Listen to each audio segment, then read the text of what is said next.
Hola amigos, buenas noches, ¿cómo están? Espero que estén muy bien. Aquí nosotros en otra reunión más, en otra charla, dialogando con los maestros, maestro Genaro, gusto saludarte. Ya lo saben, ya lo conocen, maestro en ciencias de la educación, maestro en educación, y el maestro Dexter, psicólogo profesional, neuroclínico, y su servidor, Fray Silvestre. Y vamos a hablar hoy acerca de el tema de Paulo Freire, su pedagogía del oprimido, o la pedagogía de la liberación. Pero como es un tema muy amplio, solamente vamos a grabar una parte. En otro momento profundizaremos sobre ello. Así que sean bienvenidos y pues vamos a empezar la charla, compañeros. Maestro Genaro, maestro Dexter, bienvenidos y tienen la palabra quien quiera de ustedes. Muy bien, bueno, voy a comenzar. Admiro a Pablo Freire por el trabajo social que hace. Es considerado uno de los promotores de la pedagogía crítica.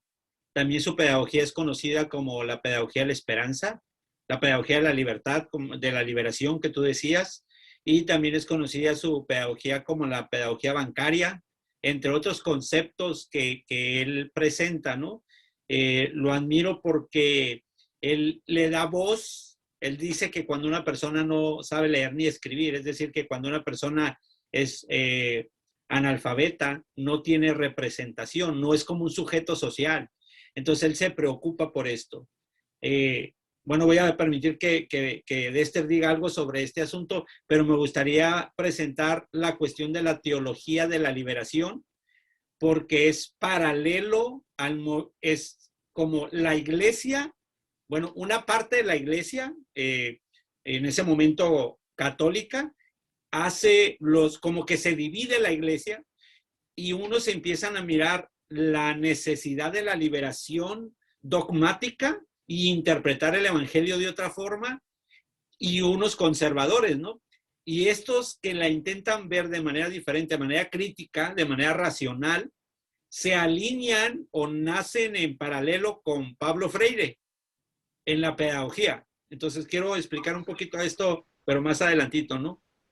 Sí, de hecho es un tema muy interesante, al menos cuando hablamos de psicología social o de movimientos, vamos a hablar de la psicología comunitaria, en la cual tanto la psicología de la liberación, la educación de la liberación, viene y comienza a ser un movimiento en Latinoamérica muy interesante, muy importante. Se trata de desprender completamente de conocimientos o reglas que vienen directamente de Europa, y que de Europa, por ser un país completamente primermundista, vienen a Latinoamérica y se quieren implementar las mismas ideas, las mismas formas de manejar. Pues en Latinoamérica es completamente distinto, se vive otra realidad. Y en ese momento entonces la psicología de la liberación, o al menos hablando de Paulo Freire, empieza a decir, ok, tenemos que comenzar a ver nuestra propia realidad. No podemos manejarnos ante la realidad de otros. Aquí hay pobreza, aquí existen mucho analfabetismo, como menciona Genaro.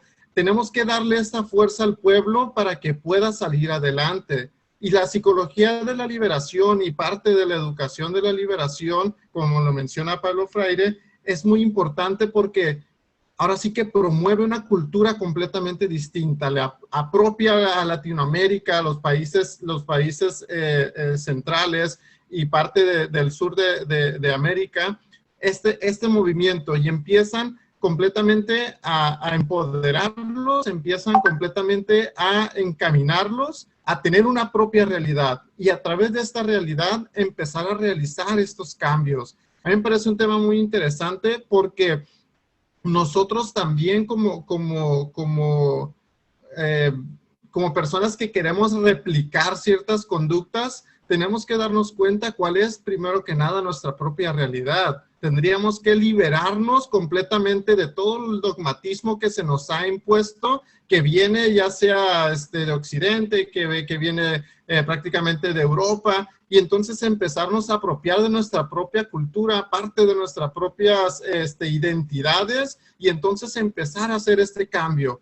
Pablo Freire empieza entonces a decir, nosotros tenemos que educar al pueblo para que pueda apoderarse o para que pueda salir del oprimido, de lo que a ti como a Genaro le enseñaron a pensar, ya sea en el aspecto católico, ya sea en el aspecto social. Tenemos que entonces educar a Genaro para que empiece a pensar por sí mismo, para que cuestione Genaro o Fray a la sociedad. Y eso es un papel muy, muy importante que Paulo Freire junto con Maritza Montero y Orlando Falsborda hacen un movimiento completamente muy, muy importante en Latinoamérica, y que esa es parte de lo que vamos a empezar a hablar. Muy interesante lo que dices, Dexter. Me parece que concuerda mucho con lo que estaba hablando al principio, Genaro, solo que tú lo llevaste a una dimensión muy extrapolar, por decirlo así de esta manera, y esto es bastante enriquecedor lo que acabas de decir. Yo quiero comentar algo muy particular, quiero resaltar un pensamiento de él que dice: la educación no cambia al mundo, cambia a las personas que cambiarán al mundo. Esa fue una cita célebre de Paulo Freire y tiene mucho de razón, porque las personas, sobre todo en nuestra cultura, estamos muy confiados o esperanzados en que alguien haga el cambio, en que el presidente, en que el directivo, en que los papás, en que alguien haga el cambio, pero yo quiero esperar a que alguien más lo haga. O que suceda de manera milagrosa o por ósmosis. Y las cosas no son así, no funcionan como una especie de magia de que van a cambiar de pronto. Entonces, lo que Pablo Freire nos está incitando aquí con este pensamiento que a mí me gustó mucho es que nosotros, si nosotros cambiamos nuestra realidad, vamos a empezar a cambiar la realidad de las demás personas, o las demás personas se van a fijar en nuestro entorno y van a ir y de manera inherente se van a ir transformando. Y entonces eso es lo que hace la educación. Pero ¿cómo? Cuando yo ya he cambiado mi forma de pensar, como tú dices, Dexter, cuando ya me he salido de ese adoctrinamiento, cuando ya he cuestionado lo que me han enseñado, sobre todo las costumbres o las tradiciones que ya tenemos muy arraigadas, hay que cuestionarlas. Y una vez que ya has cuestionado, las has preguntado y has despertado de eso, entonces tú ya has transformado tu realidad y muchas personas van a empezar a ver que hay un cambio en ti y naturalmente el cambio se va a ir dando en las demás personas. Entonces, me pareció una frase o una cita muy ad hoc para poder hacer mi primer comentario. No sé qué opines, Genaro, acerca de esto, o algún otro comentario que quieras hacer. Sinceramente, me parece que para algunas corrientes de pensamiento conservador o del estructural funcionalismo, Parson, entre otros, ¿no? Pueden decir que Pablo Freire estaba un poco desquiciado. Voy a platicar un poquito la cuestión histórica para poderle dar un marco, ¿no? Primero, la cuestión del el Papa que está ahorita ejerciendo pues esta cuestión del papado. Él entra en el movimiento de la teología de la liberación. La teología de la liberación es un movimiento católico de personas, sacerdotes básicamente, que comienzan con la idea de que hay que replantearse el evangelio. O sea, que el evangelio tiene que ser dejar de ser visto de una manera mística para ser visto de una manera social. Y entonces, cuando Pablo Freire, que encuentra un hueco, porque él estaba formado en una iglesia, en una escuela sacerdotal, o sea, él fue creado, estudió hasta la secundaria en escuelas religiosas, entonces su formación es teológica. Cuando él empieza a comprender que la teología deja un marco, una ausencia de proceso de justicia, de democratización del pobre. Y entonces él no solamente piensa en la teología de la liberación, sino piensa en la pedagogía de la liberación. Entonces él dice, la religión no va a poder hacer esto, lo tenemos que hacer de manera pedagógica. Es decir, darle herramientas, recursos, de manera seglar a la ciudadanía y máximo a los que no saben leer y escribir, que no tienen voz, que no existen. Entonces, hace un programa en que en 45 días la gente aprende a leer y escribir.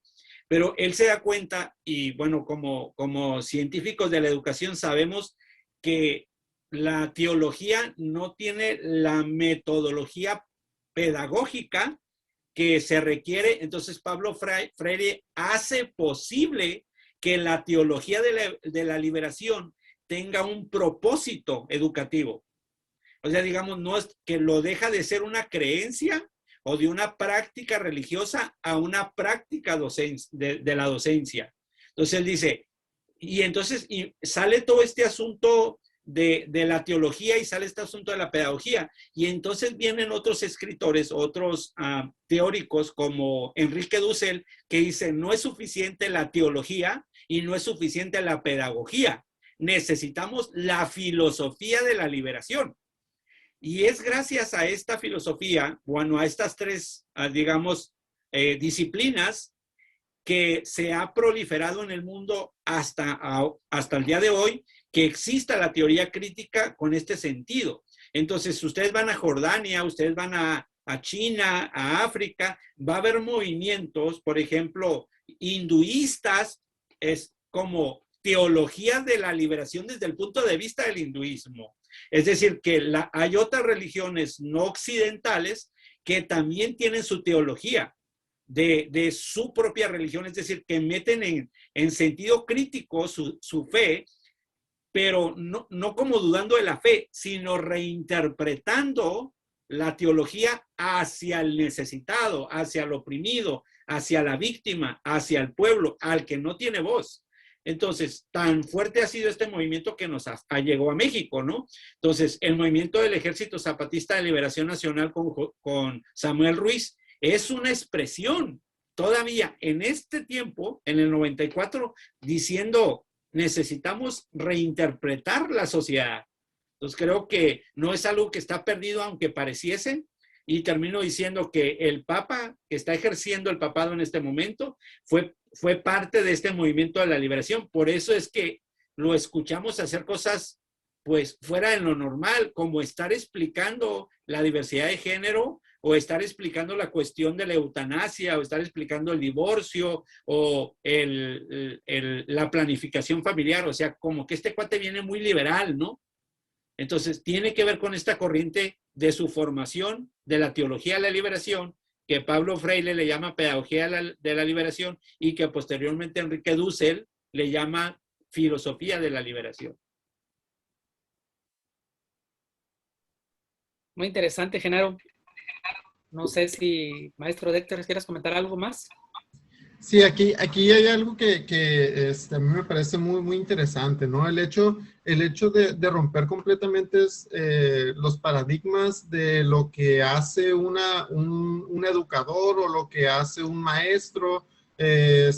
Habitualmente, entonces, se decía que el psicólogo únicamente trabajaba con una cierta población, ¿no? El psicólogo nada más va a trabajar atendiendo problemas dentro de un consultorio, y esa va a ser su labor. Sin embargo, empieza este movimiento de la psicología de la liberación, o vamos a llamarla la otra psicología, en la cual el mismo psicólogo empieza a tener otras variantes y empieza a decir, ok, nosotros podemos trabajar la psicología, pero primero que nada atendiendo o visualizando las problemáticas que tiene el pueblo. Yo me puedo adecuar, o no tengo que ser siempre yo como psicólogo el que tiene la razón, sino si yo no le pregunto a la sociedad qué es lo que tiene. ¿Cómo yo le voy a preguntar a la sociedad? Pues yo yendo a las poblaciones, yo yendo a las colonias, a saber qué carece o qué quisieran modificar en esta población, en esta sociedad, qué es lo que ellos consideran importante tener. Para mí, como anteriormente lo habíamos visualizado, para mí lo que yo en las qualias, cuando hablábamos de las qualias, habíamos estado diciendo, o Genaro dijo, es que si yo vivo en un pueblo donde no conocen los celulares, y yo voy a vivir así feliz, esta va a ser mi estructura real de la felicidad, y va a llegar otra persona de fuera que su felicidad es traer un celular. Entonces, ¿cómo voy a llegar yo a decirle, oye, es que tú no eres feliz, ¿no? Tú no tienes este celular. Esto mismo considero yo que pasa mucho también con la educación. Si lo vemos desde una perspectiva política, a ciertos maestros o a los maestros, el movimiento que hubo del por qué no querían hacer evaluados o no quería hacer un examen donde se evaluaba. Bueno, porque el sistema educativo lo que hace, entonces, saca un examen generalizado y le aplica el mismo examen a los maestros que trabajan en campo como a los que trabajan en la ciudad. Entonces hay una completa pues, desequilibrio, hay un desbalance muy grande porque no son acorde, o sea, la forma de estudio no es la misma, un joven que trabaja o la capacidad que tiene de una persona que trabaja de campo, una persona que trabaja en ciudad. Entonces, considero yo que esto también es muy importante de lo que menciona Paul Freire, cómo vamos a modificar estas realidades, cómo vamos a poder tener estos paradigmas, cómo vamos a cambiar esta forma de visualizar lo que para mí, cómo yo debo de aprender, cómo yo debo de captar las cosas. Y también lo visualizábamos en las cuales, así que también me parece muy interesante, ¿no? Porque va encaminado a esto. Si un profesor te dice, tú tienes que aprender o a sumar o sacar la raíz cuadrada de cierta manera y tú tienes otro procedimiento, creo yo que esta parte de la liberación permite a que tú tengas otras herramientas, a buscar otras formas de comprensión o de enseñar y quitarnos completamente estos parámetros o estas líneas rectas sin opciones de cómo debemos de comprender o de cómo debemos de enseñarles a nuestros alumnos. Y pues bueno, uno de los aspectos que menciona Paulo Freire es la concientización, hacer consciente tanto a las personas para que tú puedas comprender que cada uno de nosotros ahora sí que va a depender de nuestra realidad para que tú puedas comprender, para que tú puedas desarrollar una forma de comprensión, hay que hacerlo primero que nada consciente. No sé ustedes qué opinan al respecto. Bueno, pues a mí me parece también muy pertinente lo que acabas de mencionar, porque está muy relacionado con lo que estamos viviendo actualmente en la educación y en otros ámbitos en nuestra sociedad actualmente. Significa esto que de lo que tú estás mencionando, Dexter, es que no estamos muy lejos de la época en la que Paulo Freire estuvo también trabajando con este tipo de personas. ¿Por qué? Porque a lo mejor podemos ver que hay un distanciamiento muy grande. Porque aquellas personas no sabían leer ni escribir y empezó con personas que incluso en ese tiempo se permitía la esclavitud y bla, bla, bla, ¿no? Pero nuestra realidad no está nada ajena a esa realidad que ellos vivían. Porque, por ejemplo, según Paulo Freire, cómo adoctrinaban o cómo oprimían a las personas en ese tiempo. Me refiero al sistema que tenía el poder. Cómo ejercía dominio. Una palabra que me gusta mucho como un sinónimo es el domesticar, ¿no? Cómo los domesticaba en lugar de dominarlos, ¿no? ¿Cómo los domesticaba? Pues les adormecía la conciencia, les infundía temor, y con el temor, pues estaban obligados a no opinar, a no participar, e incluso les generaban cizañas entre ellos mismos para que hubiera desunión y al haber desunión, pues no había una unión para poder atacar al sistema o derrocar al sistema. Y a través de los contenidos, a ese es mi punto que quiero llegar, el sistema promovía en los maestros que se dieran contenidos en el que el método era discursivo. Es decir, el maestro solo hablaba y hablaba y hablaba y los alumnos no opinaban porque no sabían, tenían que recibir, y de ahí viene el concepto de educación bancaria, como dice Genaro, tenían que recibir la información como un recipiente, como un banco, ¿no? Que se va a depositar dinero, aquí se depositaban contenidos y al que se le estaba llenando la cabecita la información. Entonces, con eso estaban adormeciendo la conciencia de las personas, naturalmente también adormeciendo su espíritu de liberación. Y por ese sentido, nosotros hoy, yo lo relaciono con lo que estamos haciendo nosotros en nuestra práctica. Estamos nada más hablando y llenándole de información y de contenidos o de datos a nuestros alumnos, o qué estamos haciendo para cambiar. Algo que relaciono yo de aquí de Pablo Freire con Sócrates es el método que utilizó, el método de la pregunta. Recuerden que, no sé si se acuerdan, ¿verdad? Que Sócrates hablaba mucho de la mayéutica y de la ironía. Bueno, que eran los dos métodos, la ironía y la mayéutica. Primero la ironía y luego la mayéutica, pero la mayéutica es el arte de la retórica, el arte de la pregunta, de la dialéctica, en el que el sujeto descubre por sí mismo la respuesta y descubre por sí mismo las verdades que ya trae por dentro, como decía Platón y Sócrates. Entonces, eso es lo que nosotros deberíamos estar haciendo, ¿no? Con nuestros estudiantes, despertarlos, cuestionarlos, no solamente llenarles de información a su cerebro. Y eso es lo que estaríamos haciendo, adormeciendo su conciencia. Entonces necesitamos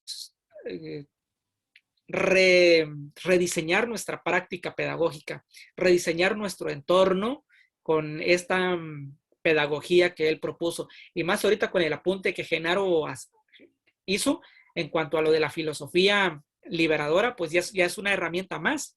Es decir, no solamente es en el ámbito de la educación, sino también en el arte del pensar y el arte de la argumentación, también de cómo puedo yo escapar de esta situación del sistema que me está oprimiendo, porque nosotros estamos siendo oprimidos por el sistema, solo que no lo sabemos, pareciera que estuviéramos libres, pero el hecho de estar consumiendo celulares de último momento, la última ropa de moda, pues nos están adoctrinando, nos tienen consumiendo, el sistema nos tiene dominados, pues nos está domesticando y nos está llevando hacia un propósito que es para ellos la dominación. Eso considero yo, no sé qué opinan ustedes.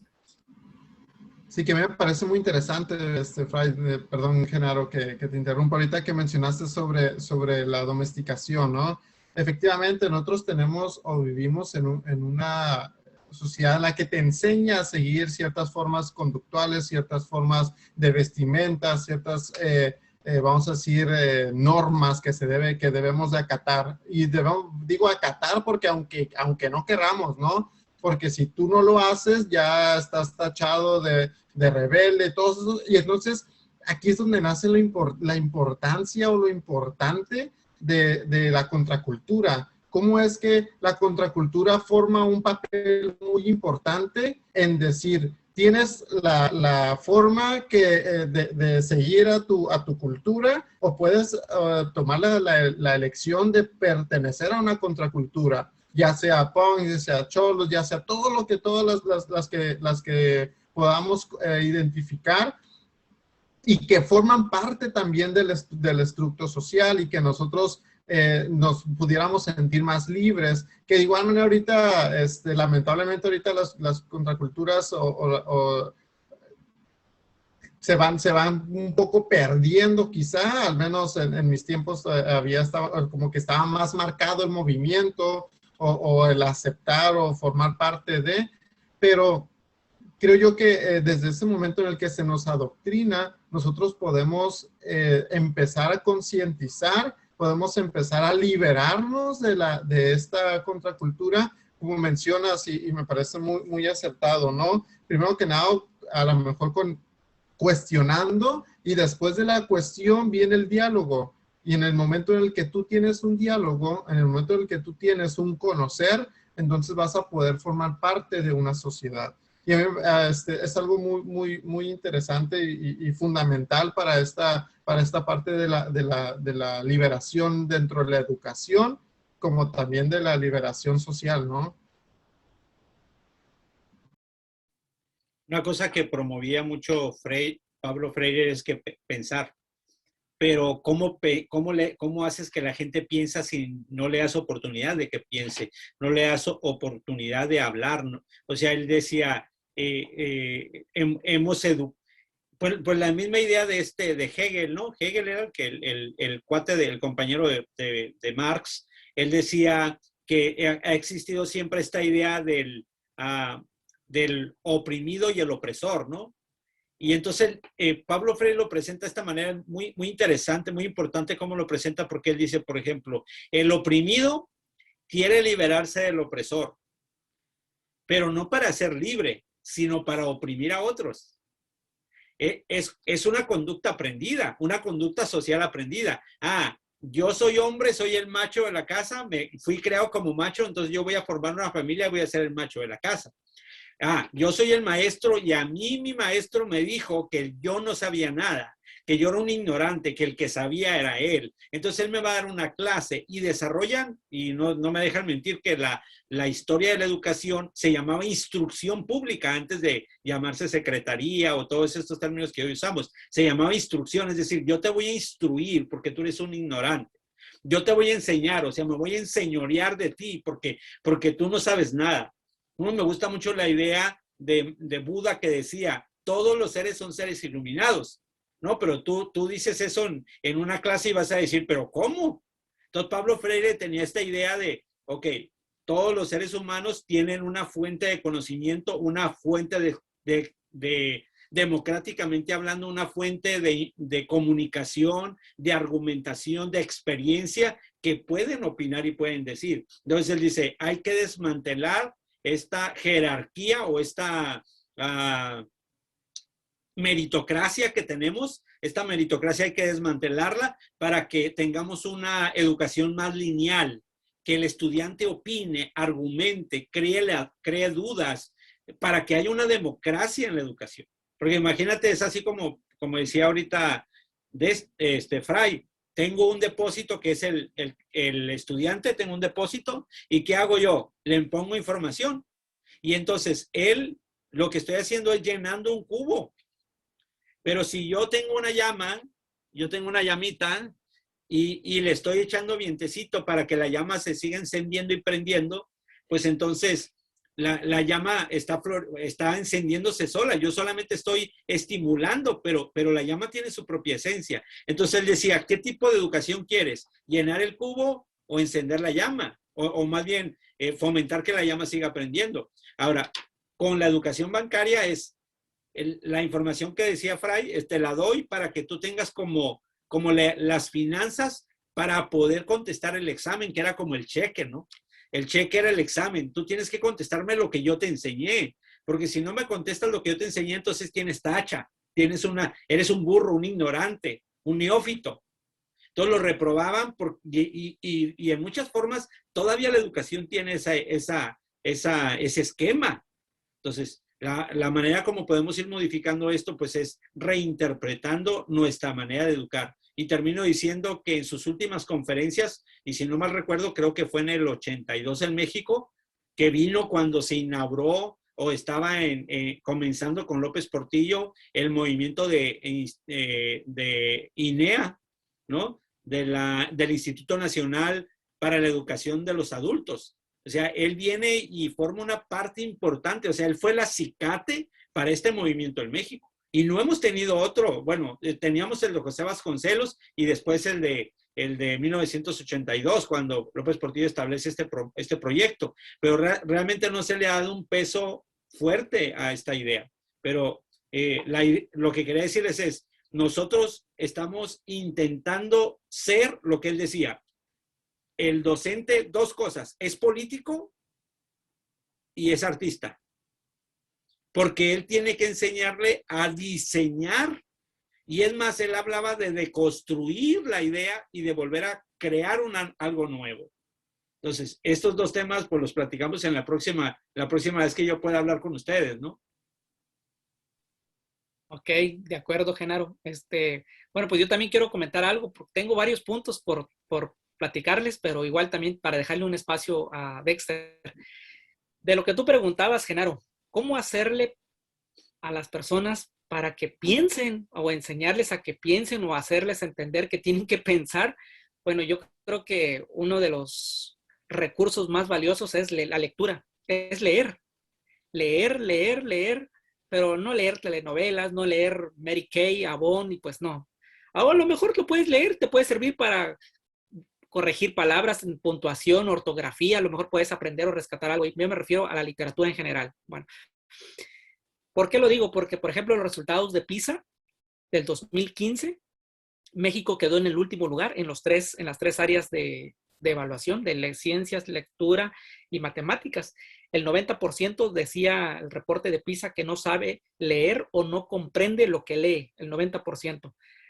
Y solamente el 0.2% tuvo resultados de excelencia. Eso significa que el 98.8% fue desastroso y solamente el 0.2% fue que tuvo resultados de excelencia. Sí hay genios, sí hay personas interesantes, sí lo hay, pero son muy pocos aquí en México. Y los resultados de PISA decían también que nos va a llevar entre 40 y 60 años para estar en el lugar que está, por ejemplo, Corea del Sur, Finlandia y China, por ejemplo, ¿no?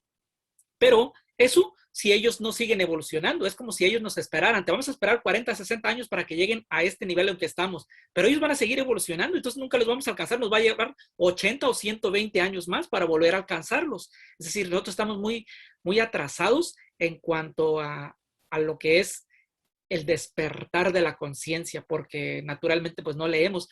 En unas encuestas también, más que encuestas, también son datos que estuve investigando por ahí, decía que en Finlandia, por ejemplo, 1 de cada 10 personas publica un libro en su vida, 1 de cada 10 personas. En México, pues no pasa eso. Y en México sí somos primer lugar en obesidad infantil, segundo lugar en obesidad en adultos, primer lugar en estrés, en nivel de estrés durante los exámenes, tenemos primer lugar, y sexto lugar en mundial con personas con diabetes. Y en México, dicen los reportes que estaba investigando que nada más se leen 3.8 libros al año en promedio. Y yo digo que es mucho. Me atrevo a decir que es 1.5 o 2 libros por año. Mientras que en Finlandia, en Japón y en Suecia y en esos países, en Nueva Zelanda, se leen aproximadamente entre 40 hasta 47 libros por año en promedio. Entonces, hay una gran disparidad y hay una gran ventaja, y eso es lo que nosotros estamos viendo del diálogo que tú comentabas, de por qué no despertamos, por qué no pensamos, porque nos gusta estar muy cómodos, nos gusta recibir lo que el maestro nos enseña, lo que el pastor nos enseña, lo que el sacerdote me enseña, lo que papá me enseña, lo que el jefe me dice que yo debo hacer en empresa, es lo que hago, pero ya no somos más proactivos, no vemos más allá de lo que podemos sacar o explotar nuestras capacidades. Entonces estamos muy cómodos en lo que estamos haciendo. Y ahora sí, como decía Pablo Freire en lo de los oprimidos, ¿no? Que ellos estaban, hasta cierto momento, parecían que estuvieron cómodos, pero ya cuando querían liberarse era para ser como ellos, para pues, después, como dices tú, poder oprimir a los demás. Y creo que nosotros, nuestra tendencia va por ese aspecto. Hay más puntos que me gustaría comentarles, pero ya para cerrar la charla y dejarle el último comentario, su participación a Dexter. A ver, ¿qué opinas, Dexter?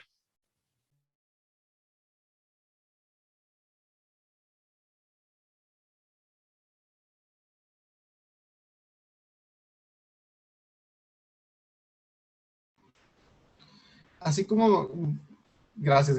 Así como mencionaba Pablo Freire, nosotros tenemos que llamar la atención, tenemos que despertar, tenemos que realizar una conciencia. Tenemos que, para que nosotros podamos despertar esto, hay que movilizarnos, hay que movernos, hay que ponerlo en práctica. Así, cuando nosotros estamos haciendo o estamos en una constante práctica, estamos desarrollando algo muy importante que es nuestra personalidad. Ahorita en la actualidad no lo veo en los jóvenes de preparatoria, que llevo la materia de orientación educativa, al alumno o al joven se le enseña a llevar un patrón conductual y que si se sale de la norma ya está mal o va a ser un fracasado, ¿no? Entonces, si nosotros empezamos, varios alumnos que sí me dicen, no, profe, pero yo puedo hacer esto, yo puedo buscar hacer una u otra forma. Y entonces a nosotros se nos decía, tú tienes que ir bajo esa misma línea, tienes que estudiar, tienes que pasar primaria, secundaria, preparatoria, universidad, todos los grados, ¿no? Y esto le causa, como menciona Fray, un estrés, porque si tú no cumples con estos parámetros, no vas a ser nadie en la vida, cuando sabemos que pues todos desde que nacemos somos alguien en la vida, ¿no? O sea, no hay un valor personal o un valor que te va a dar a ti por no haber acreditado ciertas materias o ciertos grados de intelectualidad, vamos a decirlo de esta manera. Y él mencionaba entonces, si yo no funjo con estos 5 puntos que la sociedad me dice que tengo que hacer, entonces, ¿cuál va a ser mi personalidad? ¿Qué va a ser de mí? ¿Cómo voy a concientizarme?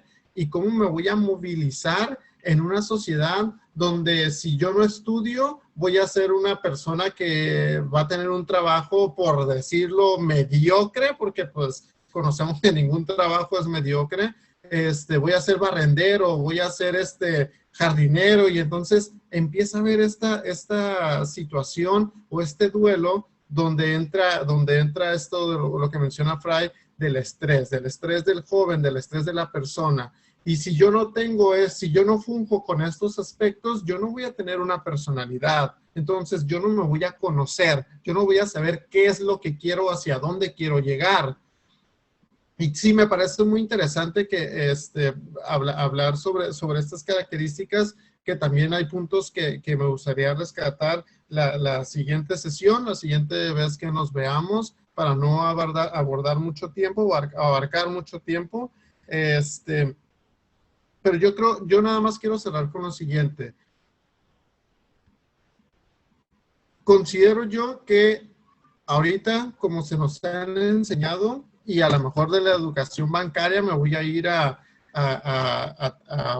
este mismo término del banco, se nos ha enseñado que, pues bueno, el conocimiento es poder, y no es poder en cuanto a autorrealización o autoconocimiento, sino es un poder económico. Y entonces yo tengo este poder económico, yo voy a ser alguien en la vida. A mí me preguntan, yo les pregunto a mis alumnos, ¿qué quieres estudiar cuando termines la preparatoria? No, pues me quiero meter a estudiar medicina, o me quiero meter a estudiar licenciado en Derecho. Ok, ¿cuál es el motivo o por qué? Me responden los muchachos, es que son los que ganan más dinero, es que son los que tienen los mejores carros, es que es lo que...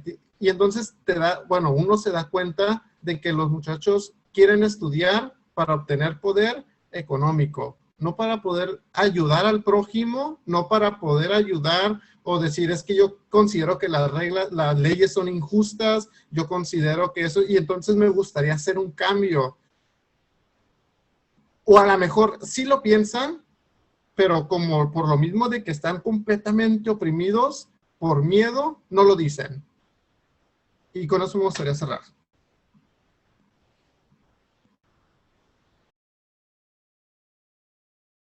Muy bien, muy bien. Muchas gracias, Dexter. Y pues también, Genaro, gracias. Muy enriquecedor tus aportaciones, Dexter, también. El que primero se debe uno ayudar a sí mismo para poder ayudar a los demás, ¿verdad? Gracias, maestros. Vamos a hacer otra charla, amigos, acerca de este interesante tema, porque hay muchos puntos de lo que Pablo Freire menciona y que nosotros podemos llevarlos a otras dimensiones, a otros ámbitos de la vida, pero eso será en otro momento, en otra charla. Y les agradecemos que hayan estado con nosotros, que nos escuchen, que nos sigan, y los invitamos a que sigan dándonos un like para arriba, una manita arriba, que se suscriban a nuestro canal y que estén pendientes de nuestra próxima transmisión o nuestros próximos videos. Maestro Genaro, un abrazo. Maestro Dexter, un abrazo. Y pues nos vemos en la próxima emisión. Que tengan buena noche.